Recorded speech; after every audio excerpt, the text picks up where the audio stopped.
محرم الحرام کا مہینہ شروع ہو چکا ہے۔ محرم الحرام کا مہینہ اسلامی تاریخ کا پہلا مہینہ ہے۔ آج 3 تاریخ جمعہ کا دن ہے۔ جس طرح رمضان المبارک کے فضائل بیان کیے گئے اور جس طرح ذوالحجہ حج والے مہینے کی فضیلت بیان کی گئی، اسی طرح محرم الحرام بھی فضائل و بابرکت والا مہینہ ہے۔ رمضان المبارک کا پورا مہینہ اللہ تعالیٰ کی رحمت و برکت والا تھا، اور ذوالحجہ کا شروع کے 10 دن جو ہے وہ بہت ہی فضیلت کے حامل تھے۔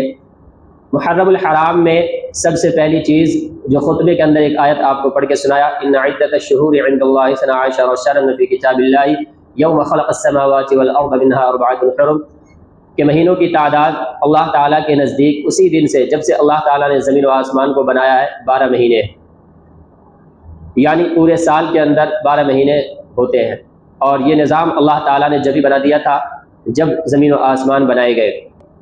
اللہ کے رسول صلی اللہ علیہ وسلم کی حدیث میں بھی یہی بات ہے، ان الزمان قد استدار کہیئتہ یوم خلق اللہ السماوات والارض، کہ لوٹ کر گھوم پھر کر اسی ہیئت پر اور اسی صورت پر آ پہنچا ہے جیسا پہلے تھا، کہ سال 12 مہینے کا ہوا کرتا تھا، اب پھر سے 12 مہینے کا ہونے لگ گیا۔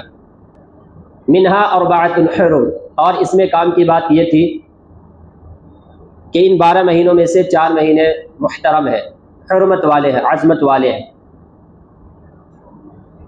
ذوالحجہ اور ذوالقعدہ محرم، یہ 3 مہینے ایک ساتھ ہیں، ان میں سے یہ محرم الحرام کا مہینہ چل رہا ہے، اور رجب کا مہینہ وہ پہلے ہی گزر چکا، رمضان سے شعبان سے پہلے۔ تو یہ 4 مہینے جو ہے یہ حرمت والے ہیں، اور یہ حرمت والے مہینے اسلام سے پہلے بھی محترم اور حرمت والے تھے۔ پہلے بھی لوگ خانہ کعبہ کا دیدار کیا کرتے تھے، خانہ کعبہ کا طواف کیا کرتے تھے، حج کیا کرتے تھے۔ طریقے اگرچہ ان کے بدل گئے تھے، اور بہت سے ایسے طریقے انہوں نے اختیار کر لیے جو اسلامی اعتبار سے مناسب نہیں، نامناسب تھے، لیکن حج وہ لوگ بھی کیا کرتے تھے، اور ان دنوں میں یعنی اللہ کے رسول صلی اللہ علیہ وسلم کی بعثت سے پہلے بھی لوگ حج کیا کرتے تھے، دور دراز سے حج کے لیے مکہ آیا کرتے تھے۔ اسلام سے پہلے ان مہینوں کی حرمت تھی۔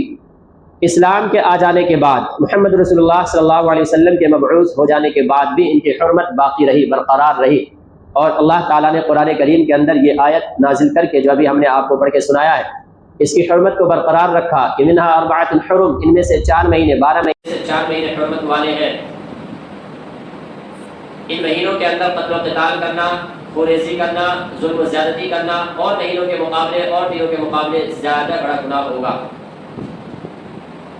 اور پھر آگے اللہ تعالیٰ نے تنبیہ کے طور پر کہہ دیا فَلَا تَظْلِمُوا فِيهِنَّ أَنفُسَكُمْ، کہ ان مہینوں کے اندر ظلم و زیادتی کر کے، گناہ کر کے، اللہ تعالیٰ کی نافرمانی کر کے اپنے اوپر ظلم و زیادتی مت کرنا، اپنے آپ کو گناہوں کے بوجھ کے اندر نہ دبانا۔ تو یہ سب سے پہلی بات تھی۔ اس طرح آپ سمجھیں گے تو انشاءاللہ آپ کے ذہن و دماغ میں اٹکے گا بھی، اور عمل کی بھی توفیق ملے گی۔ سب سے پہلی بات کہ یہ مہینہ محترم ہے، یہ مہینہ پورا کا پورا، اور اس پورے مہینے کے اندر آپ کو اس مہینے کے احترام کو برقرار رکھنا ہے۔ اور اس مہینے کے احترام کو آپ برقرار کیسے رکھیں گے؟ آپ اور ہم اپنے آپ کو گناہوں سے حد درجہ بچانے کی کوشش کریں گے۔ کوئی چھوٹا سے چھوٹا گناہ بھی ایسا نہ ہو جو ہم سے ہو جائے۔